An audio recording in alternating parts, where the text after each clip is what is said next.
so much, Amelia, and welcome to everyone from my side as well. And I'm really excited, having seen the fascinating opening keynote from Oliver this morning.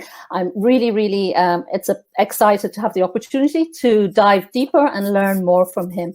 So it's a pleasure and an honor to welcome Dr. Oliver Lash to speak to us about responsible organizing of ourselves, structures, and processes.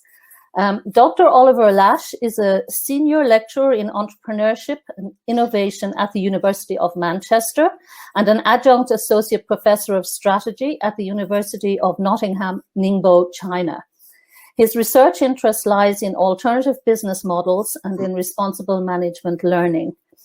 He is author of Principles of Management, Practicing Ethics, Responsibility, Sustainability. This was the first textbook of the United Nations Global Initiative Network, Principles for Responsible Management Education. And he published a fully revised and extended second edition just recently in March. Oliver has numerous qualifications and activities that he's achieved. So he founded the Center for Responsible Management Education. He designed and taught numerous university and executive courses, including the Coursera course, Managing Responsibly, Practicing Sustainability, Responsibility, and Ethics. And he has published very widely. So you're very, very welcome, Oliver, and I'm really looking forward to it. And as Amelia and Oliver said, Oliver is very, very interested in the reactions to his keynote welcome speech this morning and the ideas he proposed and the principles he proposed. And we'd really like if you could enter in the chat some of your thoughts or questions around some of those topics, and then Oliver will present, but then we will have an opportunity to discuss all of those in more detail later. So maybe I kick off and I just say that there were some new words and terms that I had never heard before, and I'm looking forward to learning more about those.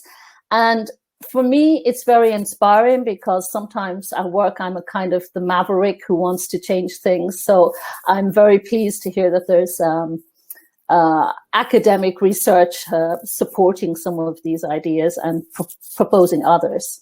So if someone else would like to add in the chat their reactions. Anything is welcome, by the way. Ideally, everything critical, but also if you like things or if something stuck out where you felt, okay, this actually would make sense in my job or in my context, or other things we said, like this crazy academic, what is he thinking in his Ivy Tower? This is never going to work. Or maybe there are things where you're asking yourself, so how could this actually work? So whatever thoughts you have would be great if you could share them either in the chat or just speaking up, just unmuting yourself.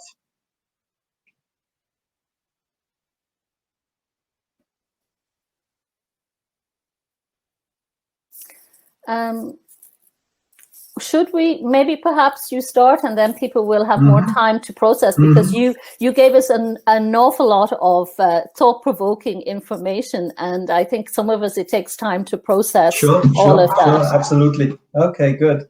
So get ready. I'm going to get back to you about this very topic. So the idea is that if you've seen the welcome speech this morning, those 2 minutes, 4 minutes, 3-4 minutes it was, I think.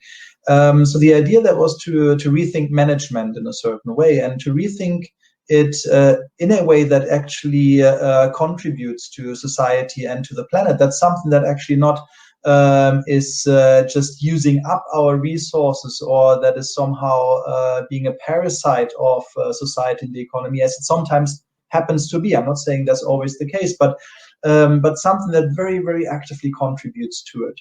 And I think this idea fits very well with the Bold Change Conference, because when we're thinking about the future of living and sustainable living particularly, well, we're not only living when we're at home or when we're on vacation. No, we're most of the time living in our workplace, as it happens very, very for many of us. And for that reason, I think it's very important to think about not only if you are somehow job-wise called a manager, but also if you just engage in the practice of managing. And I think all of us do in the private and the professional life. I think the question is really, how can we do that in a way that's ethical, that's responsible, that's sustainable? So that's kind of the underlying theme of what we're going to do here. So I do have a quick presentation, which I will show you just now. And this is about responsible organizing itself. So when we're thinking about management, of course, there's different practices, so there are different modes of how you manage and aspects of it. So one of them might be, for instance, that you are communicating while you're managing, or your managing consists largely of communicating, or you might be globalizing. That's maybe one of the words that Bridget mentioned, which are strange. So connecting the local to the global. For instance, if you're purchasing something, well, most of the time it comes from somewhere else, but it has some kind of impact also locally where you are in other places. Or you could think about another one of those strange words, leading. So the interaction between leading and following. So the idea that we're not, so there's a certain obsession with leadership, isn't it? Because it's the more shining, the more fancy one. But if we all were leaders and we all tried to lead all the time, nothing would happen anyway, because it would be somehow in a deadlock where nothing moves, because somebody has to follow as well. So that's the idea, that management involves all of those different practices. And the first one that I would like to quickly talk about is organizing as one of those practices of management. That can happen in many different ways. So one example I really like a lot, you see that's another one of those 1980s type of relics that we're looking at here. But maybe some of you folks have heard about Grupo Semco in Brazil. So Ricardo Semler was another person who called himself Maverick, just as Bridget did right now, and he actually wrote a book titled Maverick, where he described how he very, very radically reorganized that company that used to be a traditional, very hierarchical company, a company that was very problematic in different ways as well, because it became very rigid, but also where the impact on the employees apparently wasn't always the best. So he very radically reorganized it in a way that actually was better for everybody involved, including things like eye-level management, getting rid of hierarchies entirely, having people becoming small entrepreneurs inside the company. So just one example, but we don't always have to think about those kind of whole organization type example. We can also think about our very normal day-to-day, almost mundane organizing activities. And that's an example from the book, once again, that's a true story, as it says up here. So we do have one of those true stories in each of the chapters. And students actually like them a lot, and I like them a lot, because those are actual people who lived through some kind of tricky or interesting or challenging management situation. So in here, think about imagine you were an international supply chain manager in a company that they call themselves, well, the synonym is Kitco, or the alias is Kitco here, a kitchen company. So the person who's in charge of sales and marketing, the higher level manager, so he's just a mess. He forgets things, he signs things that he shouldn't have signed, he forgets that he's actually meant to nod off certain activities, he gets quotes completely wrong, so that the company is actually binds itself into a contract to deliver a product where they're losing on each and every product just because he got confused between euros and pounds. So just really, really a messy situation. And it sounds like we're just pointing our finger at one person who's not good in a certain way. But I think one of the very underlying issues that we have very, very often is actually exactly that kind of mundane, bad management, bad organizing in the management practice. So I want to make sure that while we're looking at this short presentation, that we keep both in mind. So it's about the organization overall and how it's organized, how it's made in a certain way continuously. But it's also about those very daily, mundane situations that matter a lot. So I would like to make sure that we're talking about those things in a similar way. So here's my vocabulary. So I'm interested in organizing itself as an activity that doesn't necessarily always need to lead to an organization. It can, but it doesn't have to necessarily. So the idea is actually or the aspiration is to move towards something that I call professional organizing or responsible organizing. So it's a type of organizing where you do it in a way that's ethical, responsible, and sustainable. And in what does that mean? It means that we're actually realizing that positive role that we could have in society and on the planet.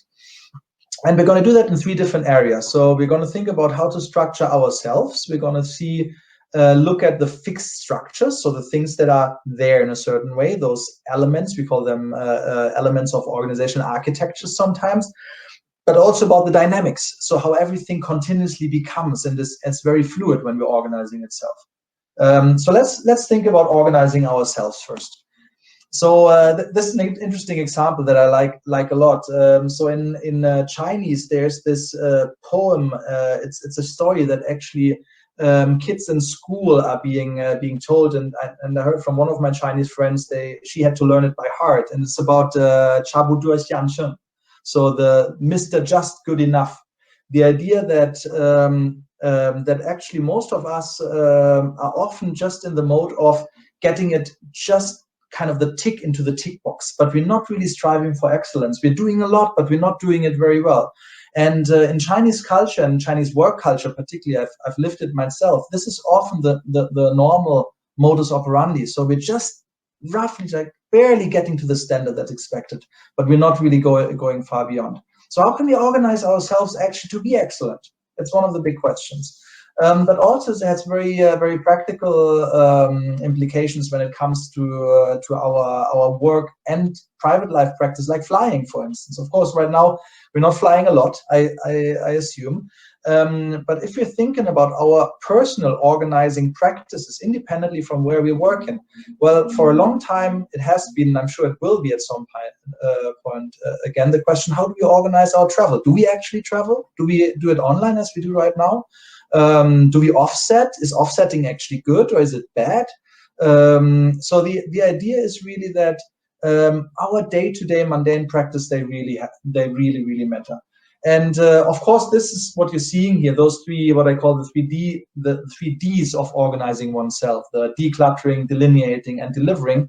It's something that you probably would expect also from any kind of non-society or environment or ethics related context, but I think it's really the basis of everything. If we don't get that right, I mean, if we, in the middle of that kind of whirlwind here of those 3, if we don't get it right, it's very hard to get anything else done and to actually have a positive impact. And I've seen it, and maybe you've seen it yourself also in many NGOs, that they're very high aspirations, and the goals are very laudable. And we see there's the potential for immense impact. But often, and I've worked in some of them on the inside as well, or with some of them from the inside, often actually that goal is not achieved because the very basic self-organizing practices of the people working there very often sabotage the higher end. So I just want to raise attention for that. I don't want to go very deep into those 3, but just as a basis, as a foundation for anything else that we're going to do later on. And then so actually I don't see the chat right now. I only see my screen. So if there's anything bubbling up in the chat window at any point in time, please do let me know. Maybe Bridget, if there's something coming up, please do interrupt me and slow me down a little bit so that we can actually get to it as well. And I would like to hear the reactions too. Everybody who's here at any point in time, please do comment in the chat window. It can just be a stream of thought kind of comment of I like that, or I think this is actually not a good idea because, or in my experience, this or that is what happened if you do this, what you just said. So just try to get engaged a little bit. I really would like to have that dynamic, if that's okay. Do we have anything in the chat window? There were 2 comments on this morning's video, and one of them ties in. One of them ties in perfectly to what you just said. It was Charlotte saying slowing down is really important, as I feel we are constantly accelerating. And then linked to that, Rehab said the point about degrowth. She'd like to explore more about that as well. Right, and I think those 2 are related. Yes, they are. I mean, one is really about the speed, and I really thanks for actually putting that comment in there, because I know I always get way too quick when I'm presenting because I get too excited about everything. But it's a really tricky one, and also of course it relates to how you're organizing yourself, because if you are So there's a lot of criticism about managerialism, particularly from that crowd who call themselves critical management scholars. So and the kind of the core piece of managerialism is efficiency. So the idea that we have to get as much done as quickly with as little resource as possible in as little time as possible. And that's so ingrained in management itself. And I think both of those, the degrowth one and the slowness one, I think both of those relate to a break with this efficiency paradigm that we have very often in management. So thanks a lot. That actually feeds well into that part that we're doing here as well. So please do keep them coming. And I would like to get back to those also once we're through with that presentation. Good. All right, so let's think for a moment, and please also do come back at me if whatever I said right now, if there's a further reaction on that from either one who already has posted those in the chat. So it would be great to have that exchange. Good. So hard structures, second area. And this is interesting, maybe even for Bridget, because Bridget said that she was quite interested. She was sitting on boards, and she's often working at the organizational level, and I understand consulting with people, with organizations as well. And often it's really about, the first question is about the structure. So what do we need to have in order to be responsible? Do we need a department? Do we need a certain job position? Do we need to have a vision or mission statement that does this? Do we need to have a scorecard that has social and environmental topics on it as well? Well, the question is always yes, but it's also always no, because it really depends on the larger organizational design, the architecture that we build around it. So one example I ran into literally when I was staying at one of the hostels of Hosteling International was their mission, which I don't remember the exact words, but it goes along the lines of, we want to help people to understand other cultures and to respect diversity through hosteling, through the practice of hosteling. So it doesn't say anything there about society or environment or ethics, but I think it has a very, very strong value component, which then, of course, realigns very strongly other parts of the organization structures. But of course, this is just one of those elements, and often they come together in a rather complex way. And here's just one example from AT&T. It's already a couple of years old, so I'm sure they have evolved. But it gives us this idea of how do we actually build that architecture? How do we put the right pieces in place? And more importantly, even how do we connect those pieces in a way that they actually start to work together and achieve what we want to achieve? And one thing that we have in the book, and that I've been working a lot also in both consulting but also in the classroom, is to think about, okay, so how can we actually map that organizational structure that we have right now, and how can we see how things work together, and how can we see what else we might need, and how might we actually find the things that might obstruct process towards social, environmental, or ethical goals that we might have. So that's a massive thing like this that comes out of it. So, and once again, I don't want to go in depth here, but I want to invite you, if you look at this later, and maybe you are reflecting about the organization you're involved in, or maybe you are an entrepreneur who is interested in building an organization, in starting a venture, or somewhere in the middle process of a venture. I think that's quite a helpful tool. So basically, the idea is to use those different icons, each of which represents a different type of organizational structure element. So departments, programs, normative documents like a vision, mission, having job positions that explicitly connect to those topics, engagement platforms, communication tools, and so on. And then to think, okay, how do they actually come together, and how do they work together, and how could we optimize this? Or maybe, as we had in the SAMCO example, maybe we have to throw all of that stuff away and very, very drastically reorganize, because we notice that our organizational structures stand in the way of what we want to happen. And often that's the case in many of the companies that I've worked with. Good.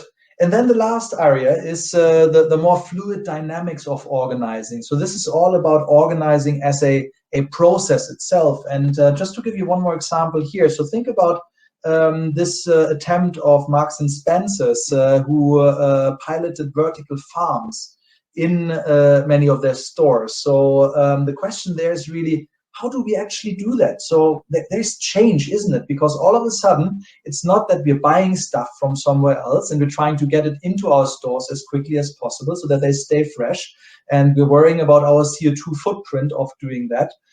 No, we worry about entirely different things. All of a sudden, we're thinking about how do we make sure that those plants actually grow right in the middle of our store? How do we make sure that they are ready for consumption and that they're actually being bought at the point in time that they're ready? What's the CO2 footprint now of that mini greenhouse that we have here, as opposed to the logistics CO2 footprint we had before? So it's all in flux. It's all changing. It's moving around, and it's not just when we implement something new like this. It is continuously happening. Another example that I just heard about this week is Asda, the big UK-based retailer. I think they're still part of Walmart, of the Walmart group. So their clothing brand, they started, I think, in 40-something stores. They started to sell recycled clothing, so their own brand's clothing, but people have brought that back to them. They're refurbishing them, so they're repairing if there's any issue. They wash them, disinfect them, of course, and then they go back into the store. So they've moved from pure linearity towards circularity. So once again, it's not something that you do once, it's something that you need to keep going. The dynamic is continuously evolving, because you need people to give you back enough clothes to sell in your store. If you get less, well, you have to reorganize the store space you use, and store space is the most important commodity in that type of business. If you're getting more, once again, you have to think what you do with it. Do I just accumulate it, or maybe I focus on certain items? So it's continuously evolving, and I think this is a very, very important thing to keep in mind. It's not about structure, and I just said before, but it's not about persisting structure. It is about how everything continuously is becoming. So it's not something that's just there. We continuously have to manage it and organize it. That's the very basic idea. And I really like this for the picture you see back here. Act soon, later, tomorrow, now. And I think IKEA actually has been a really good example for this, because they, for I would say probably 15 years now, they have continuously adjusted their targets from just building a furniture that was more durable onto actually moving towards looking to the sourcing of the wood, making that hopefully, but to some degree, sustainable. Then looking at their own stores, so how can we actually organize that for CO2 impact, but also they started selling, so kind of side aspects of their restaurants, and they started selling only vegan in some of their stores, and they had specials. So I remember the IKEA vegan meatballs, seeing those in China was like a revelation for me, because very, very difficult to get non-meat food in the normal Chinese society. And then finally, actually claiming they will be not only climate positive, but I think their current goal is planet positive. So not only thinking about the typical carbon impact, but varieties of environmental impacts, and not only to be somebody who not pollutes or who is just on a zero level, but actually somebody who restores, a restorative type of business. Good. So that's a nice inroad into the slide here as well. So that's the moving target, really. It's a scale that moves back and forth all of the time. And it's not only about sustainability, it's also about responsibilities, and it's about ethics. And often we use those interchangeably, but there are very different things at the very core. So the ethics part very often is about the moral aspect, about questions of right or wrong. Responsibility is stakeholder responsibilities, so plural. All the different stakeholders you have a relationship with, and if you're actually having a positive, a negative, or no impact at all on them. Sustainability, then again, often thinking in terms of those three types of capital: social, environmental, economic, and about the time dimension. So how do we make it sustainable over time? So the idea is actually to continuously, in that dynamic process, have an eye on all three of them. And often what I see when I'm working with my students particularly, and we're analyzing organizations based on their annual reports, particularly the sustainability or global reporting initiative reports, we often realize that there's a focus on one of them, and the other two are either just okay or they're actually really, really bad. So I think the juggling, the continuous balancing and dynamic act that organizations have to go through, and that managers have to make sure in their organizations, is one where you actually keep all of those in mind. And how do you do that? Well, after all, it's a lot about crafting. It's about all of those small moves that you do. And I've borrowed this from a paper. The reference is in the book. So all of the different techniques you can use in order to make your organization just move by move more responsible, more sustainable, more ethical. So just one example. So for instance, if you have a social enterprise, maybe they're born social responsibility oriented. That still doesn't mean that all the structures will be perfectly aligned with it, but at least they start out well. But then we might have different situations where, let's say, for instance, tobacco business, one example I use in the book as well, is so the tobacco business itself, which we would say is not necessarily particularly socially health-wise not the most sustainable, actually is patching together with a foundation. So all of the so the foundation is actually the owner of the tobacco business, and the owner is completely for public benefit. So it's actually helping health causes, it's helping environmental causes. So all of the money made from dirty cigarettes, if you want so, or dirty tobacco, then actually goes into a good purpose, and somehow you patch it up. And again, I'm not saying either one here is the best or is actually good to do it. I'm trying to show in a descriptive way the different techniques that that you can use in order to craft a more responsible, sustainable, and ethical organization. And the very last slide over here. So we often hear that rhetoric of the DNA. So it's in the DNA of our business. And I thought maybe if you take that literally and we use the image of a DNA, well, we could actually start mapping our main practices as an organization and see if after that mapping, it is actually now a DNA, or it's something that's just peripheral that we're doing somewhere else that's not really core, that's not really part of the main thing that our business does. So this is just one example where we would have different activities that are core to the organization in different parts of the business. And overall, of course, the idea is the DNA is what the body grows from. So whatever's in the DNA will also be in the larger body. And here I stop. I think I probably have taken much more time already than I wanted to, and that I should have. But if you want to go deeper, please do ask questions right now, or throw in discussion points. Challenge me. I always love that. And I'm not keen on winning necessarily. I'm curious about the discussion. Or you can also look, of course, at the book. There's a couple of chapters openly available on Google Books as well. Or if you really get into it, get it from Amazon, leave a review so that I know what you actually thought about it. And that's where I stop. Okay, thank you so much, Oliver. This was really thought-provoking again, and I think it's raised a lot of questions. I have loads myself, but there are some in the chat that I think would be a very good one to start off with from Charlotte again is, and I will add a little bit to it as well from my own perspective. If there isn't one right way, what can we tell organizations that are asking us, where can I find the how-to manual? We don't know where to start. And it's hard to motivate someone to question and rethink everything they do. And to add on to that, I would also like to just say that, you know, when we're weighing up these different options that we have, for example, you said about, you know, whether we travel, whether we use video or a mixture or whatever. I mean, there is a cost to video as well. 96% of Zoom's energy footprint is the video. So I personally turn it off if I'm, you know, not presenting or not doing it.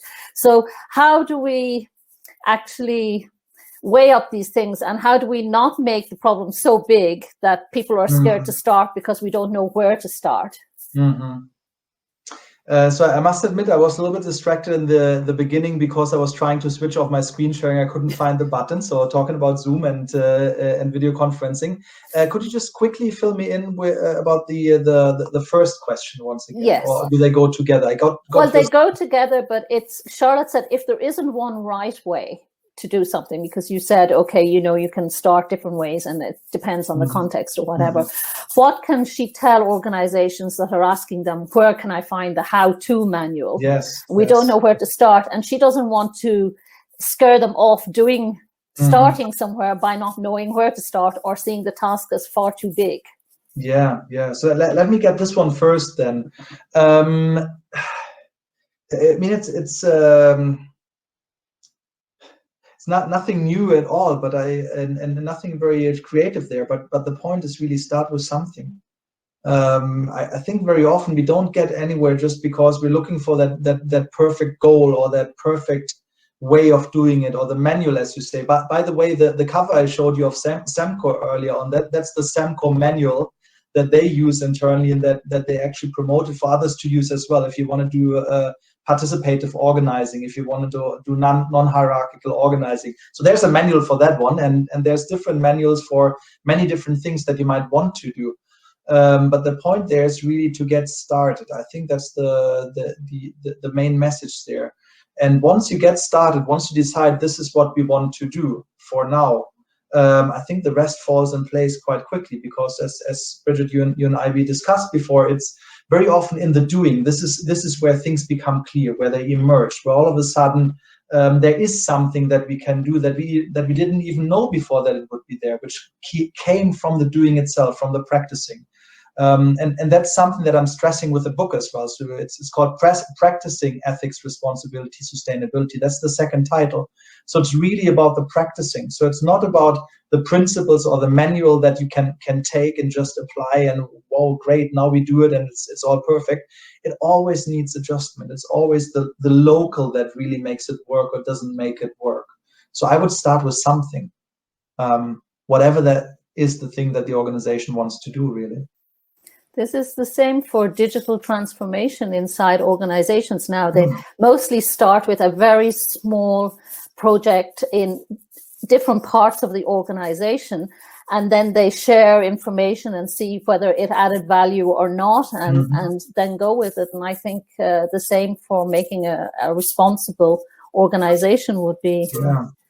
And it's also strange in a way, because we're always being told that you have to have those big goals, and then there's a linear path towards that goal, and you just set your targets and you've got stage gates and you know if you're on track or not. But in practice, that's barely ever how it works, unfortunately.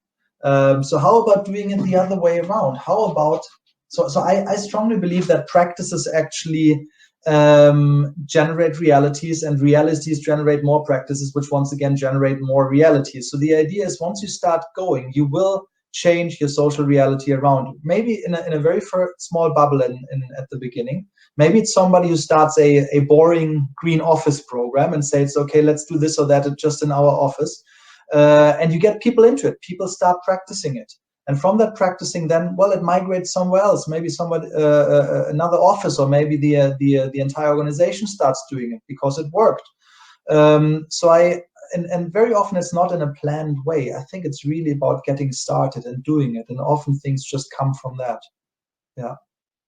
And Stefan has a good comment here, which is, well, I guess Corona showed us a different approach to make digital transformation happening, not at all by pilot projecting, but just doing it because we have to. And maybe that leads on to another question of mine, is that, from change management, we have to have this sense of urgency. And while I'm really positive about the number of companies that are now wanting to become B Corp and doing stuff, I still feel that there's not that sense of urgency right through all organizations of all sizes. What's your take on that? I think it's a mixture between urgency and also personal human commitment, or having that kind of buy-in, just to use the popular term. In my gut feeling is that maybe 5% of organizations, I'm thinking about business organizations right now, doing it in a way that goes very deep and that's motivated by a certain conviction that this should be done. Then I think probably there's another 20% who do it out of a sense of urgency, who got it. Maybe they wouldn't do it otherwise, but they realize this is something we need to get done right now. And for the next 30, 40, 50 years, if we want to survive as a species on this planet. But then again, I mean, that's quite a bleak picture, because that leaves us with about 75% of businesses not really wanting to do it, not really buying it either. And still, most of that 75%, because of the stakeholder pressures, I mean, new legislation, employees who only want to work in businesses that are good, like a scarcity also in skilled labor and people who want to work with companies, good people in a certain way. But also then, of course, societal pressure and Fridays for the Future, Extinction Rebellion. Look at the streets. There's a different social cause coming up every 3-4 months, it looks now, and in a very visible way in our cities. So I think for that reason, many companies are doing it anyway, although they're not really there in terms of the motivation. I think that's okay as long as it is being done. But still, we're way too slow. And I think what Stefan said there, well, I guess Corona showed us a different approach to make digital transformation happening, not at all by pilot projecting. That's exactly the point. Because, and sorry, I have to throw out my bleak worldview at least once in those kind of occasions. And this is that COVID, I think, is a dress rehearsal. It's a good dress rehearsal because it's not a very serious crisis. Sounds strange now that I'm saying it because we're all affected by it. But it's not a very serious crisis in comparison to what expects us. So imagine if we actually do get that biodiversity collapse that people have been speaking about for the last 5 years very extensively, for 30 years before that, projecting what's going to happen. Food systems around the world collapsing, food supply chains disappearing, the only way of getting to food locally, but there's no local food production barely anywhere. So that's a global starvation scenario. Think about that one, and that's the one that right now is projected as the most likely next one. So not even climate change and extreme weather events, but that one, and that's one that we barely ever talk about. And then on the list there's about 20 more that await us probably within the next 20-30 years. So for that reason, I think COVID has shown us how to react to a crisis.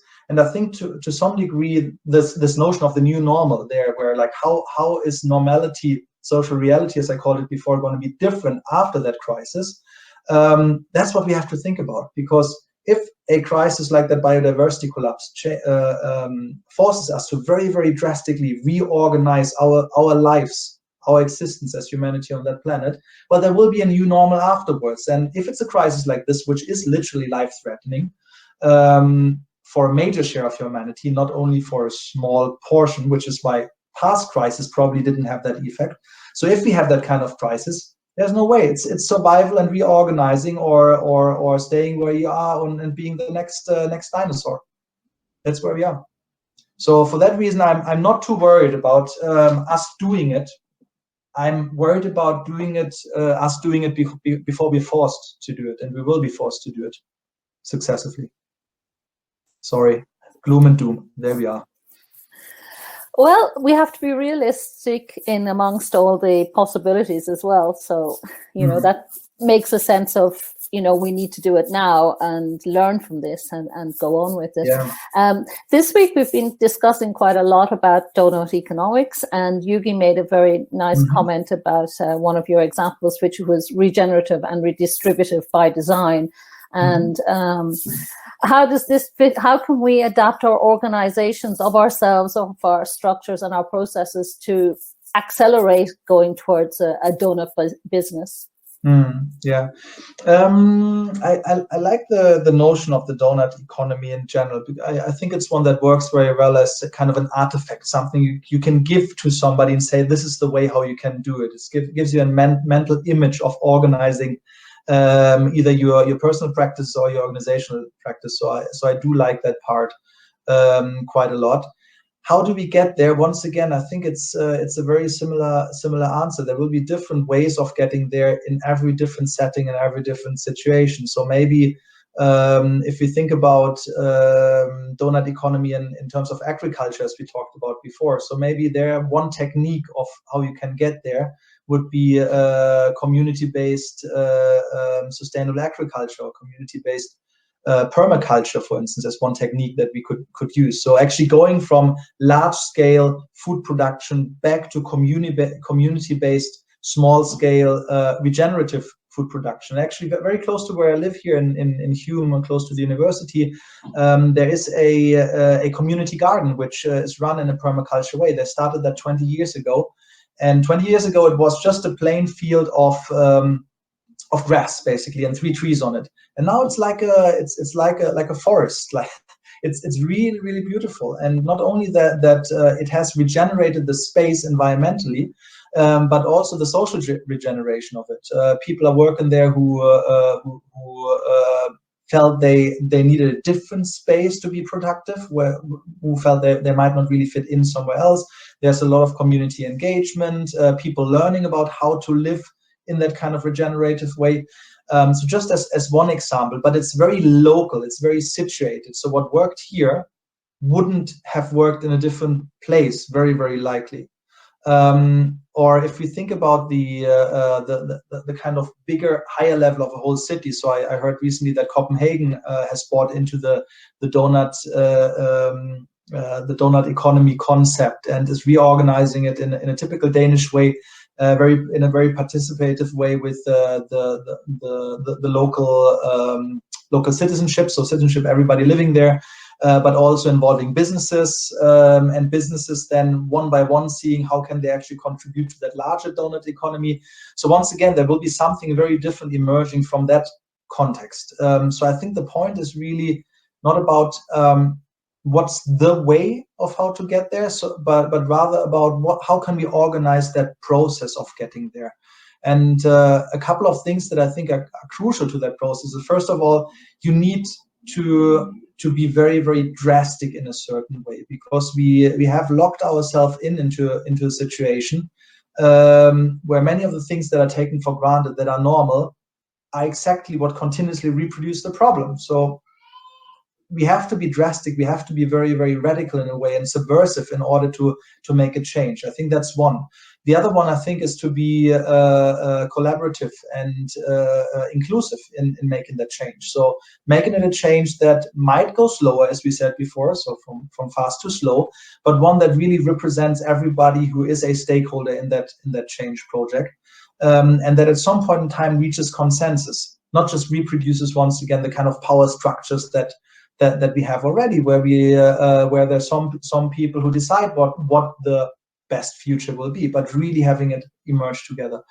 I think for me, those are the two things that are most central to it. But again, of course, with slowness, then comes also the problem that the crisis is always getting near, and we might not be ready yet. But coming back to the recent point, that's exactly what my what keeps me alive in a certain way in that context. That I think right now, as it was, or as it is in COVID, we are practicing, we're getting the right tools into place, we're understanding how regeneration works, we're understanding how a right size business, I mean degrowth or optimum size business, is being run, as opposed to having grown it already. We have been working on getting circularity right for 35 years now. So I just hope that we get all those technologies, like those social technologies, ready by the point in time that we really need to rebuild the whole thing. And I think that's where we're going. A long monologue. Sorry for that one. It was excellent. Thank you. And Yugi says, well said. She couldn't agree more with you. And I think we're all aligned on that one.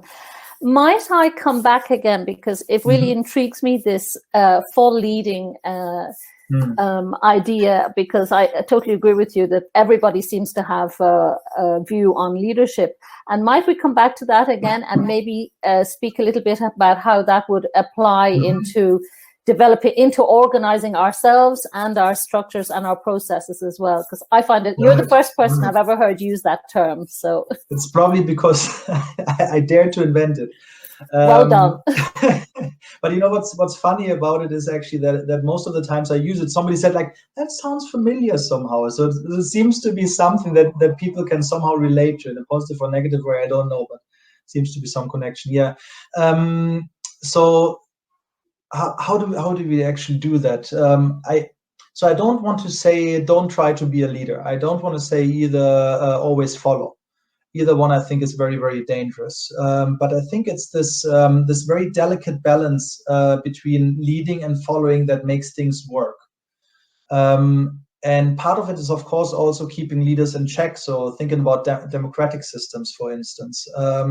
making sure that even if people are in power, they're wielding that power in a way that represents still whom they're meant to represent. But also we get interesting mixtures, and I've got a couple of examples in the book as well, of how followership practices can actually be very, very drastic and very dramatic and almost look like leadership practices. So one example is that young lady who goes into a New York high-class restaurant and spills blood on the fur of one of our fashion icons, just because she's a pro-fur activist. Well, the fashion icon pro-fur activist, and the other one will obviously not pro-fur. So that's so kind of unfollowing, and she and the person who did that actually was somebody who was very interested in fashion. So kind of unfollowing, cutting down that followership relationship, and very drastically showing, I'm not okay with this. That's one of the things. But also there are different categories of followers, so that and this is all obviously that's not my stuff. This is something that I'm quoting back. That's a Harvard Business Review article here. So there are the sheeple, for instance. So the sheep people, they call them, the people who are just kind of little bit intimidated by the big bad leader or big good leader, and they just go wherever the leader kind of shoes them in a certain way. But then also we do have other types where it is out of a very strong conviction that we need to give strength to that leader, because I think we're actually great. But once that kind of aspiration or this image of the leader who does the right things we want to support actually cracks down, those become often leaders themselves, and that dynamic starts kicking in, where all of a sudden, out of a follower-leader relationship, a new leader emerges, and we create a new followership. So that's where I'm trying to go. So the idea that it's not people who are leaders or followers, it's a practice, and it's something that you can learn. It's something that you can just start practicing, even if you don't feel you're very good at it yet. And I think that's very important also, because then if you start practicing leadership, you can equally, we have so many practices in our life anyway, so you can also practice followership and being somebody who continuously is able to actually go back and forth and think, what's the best thing, the best practice I can engage right now in order to get where I think we should go. Yeah, and it seems like our standard answer so far mostly is leading, because it's more sexy. It gets you the big kind of wage if you do that in a company, and people love you. You become famous, and so on. So it's the more the more visible option maybe for many people, but at the same time, followership might be much more impactful than another leader. Okay, great. Just leading on from that a little bit. No, follow on. No, I'm just joking. Fantastic. Didn't you listen? No, I think leading is the right practice right now. Building on that. From your research, have there been any types of organizational structures or processes that you felt were more effective in a particular context? For example, I know you said earlier it depends on the context, but a lot of time we think about organizational structure for big corporates, but yet 99% of most businesses in Germany or in Switzerland or in most countries, I think, are SMEs, and they often have one boss and everybody else follows or not, as the case may be. So have you any best examples in particular contexts, perhaps from your research? Yeah. Now's the question, which one would be most interesting? So one that I really like is the company Yash Pakka. They're an Indian company, medium-sized. I think few probably of you have heard about them. They're doing packaging, but they're doing entirely biodegradable packaging by now. But they used to be a normal paper producer for 45 years before they did that. And but this is one thing. The other thing, so the founder, not the founder, the son of the founder who took over the company, he got really excited about biomimicry, so designs that learn from nature, so human things that imitate natural things, and by doing so becoming more sustainable. So that's where the biodegradable packaging came from. So his idea was like, how about if, so our packaging is being thrown away, somebody ate their food already, what happens afterwards? So what if a package was like a leaf? So leaves, they fall all the time, but they're gone at some point in time, and they end up being re-nurturing the system, at least the natural system. Different story if you're in a city and you're working against the natural system. But again, so he was thinking, how can we actually make packaging that's like leaves? So I really liked that one, because it became out of that personal interest and conviction, and then translating that conviction, that very local, very simple type of product that you're producing. But also the other interesting, and that again goes over to the situation point. So this was an example of how something very personal, very local, very subjective can become something very important. This company is really, really successful with it, and one of the world leaders by now, actually. But also because before that happened, they discovered participatory organizing in a very interesting way. So there was almost a local revolution, uproar between different religions in the city in India that they're based in. And it was very dangerous to go outside, and that I think was end 1990s. So what happened then was that the management, who were living somewhere else, they couldn't go to the factory, and for 2 weeks or 3 weeks they wouldn't be there, and there was no way, phone lines were cut, no way of communicating either. But what happened was that so they come back to the factory after those couple of weeks, and they realize, oh, what's going on here? It's all up and running, like it's ready to be shipped. What happened? So what happened was that actually they noticed, although they thought they were really important and they were the ones kind of literally running the business, they noticed that the workers themselves could just do it on their own. Why on earth are we doing all that management over here if they can do it? Some people even took out personal loans in order to buy supplies in order to be able to keep producing. And then in an Indian society, which traditionally has been very hierarchical, seeing that kind of crisis actually showing an alternative of how it could be done seemed to be very impactful. So Ved Krishna, who's the son of the founder, told me how his father used that opportunity to actually see how could they learn from that and keep the organization running in this way. And that's what they're still doing today. So it's not only about situatedness in terms of where are you right now, but it's also about when are you. So what's happening around it? What times is it? And what opportunities do we have right now in order to make a change into a direction that we believe is right? So things bubble up.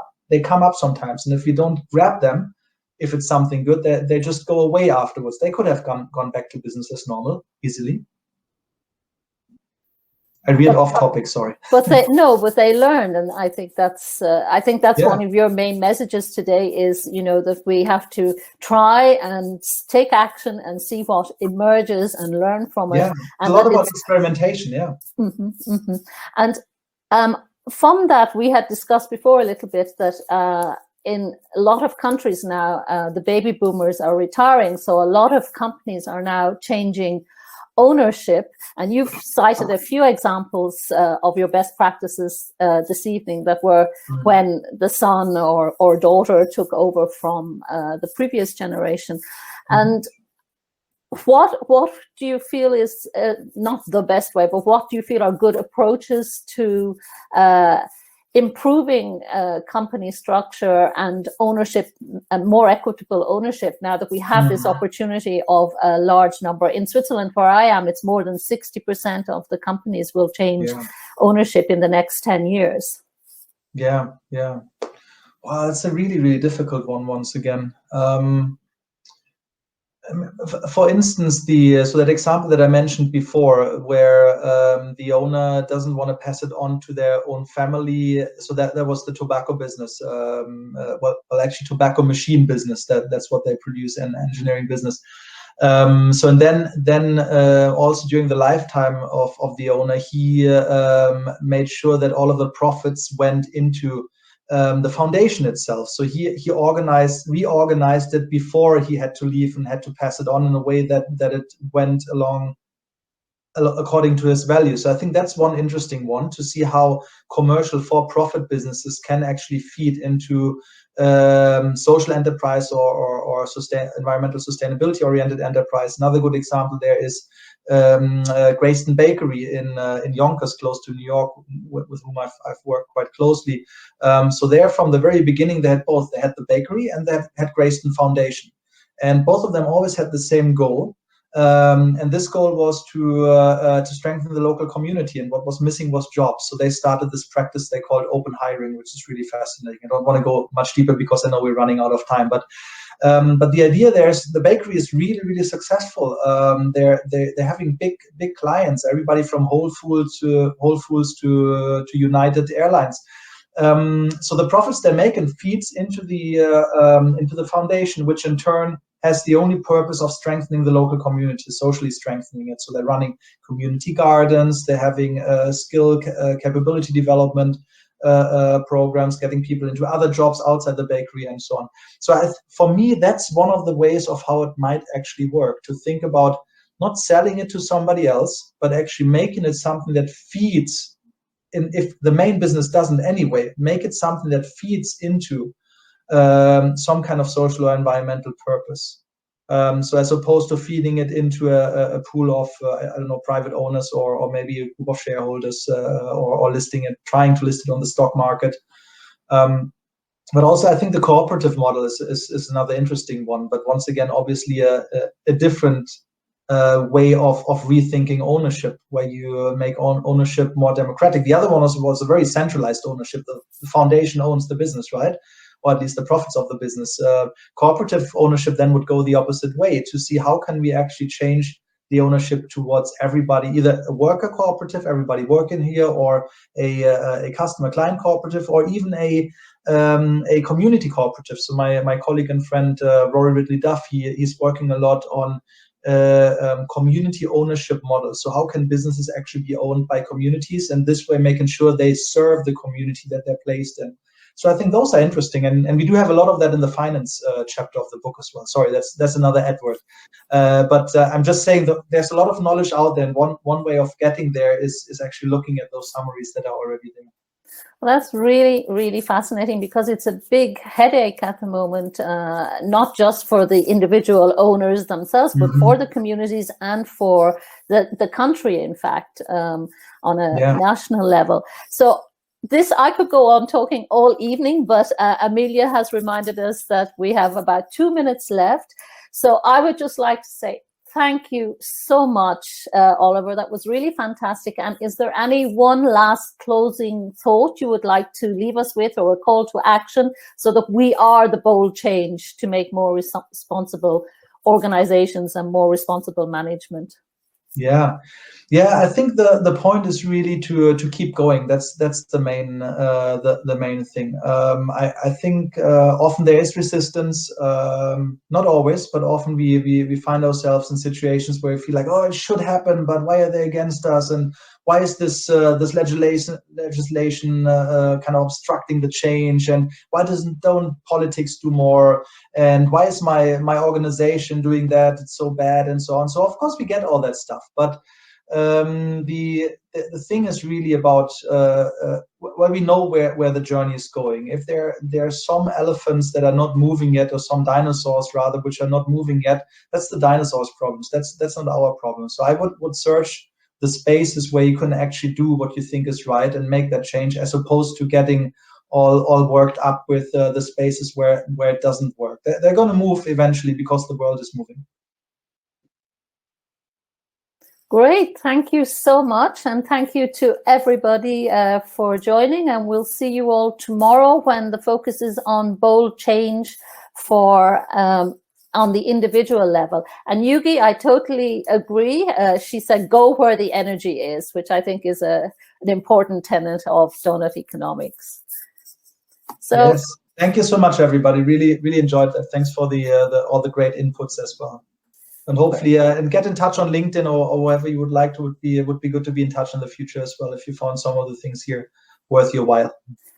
Fantastic. And I would like to say also, I had a quick dip into Oliver's book. I couldn't possibly read it all at the moment, but I would say I really like it because it's very comprehensive and it's very structured and it's easy to read.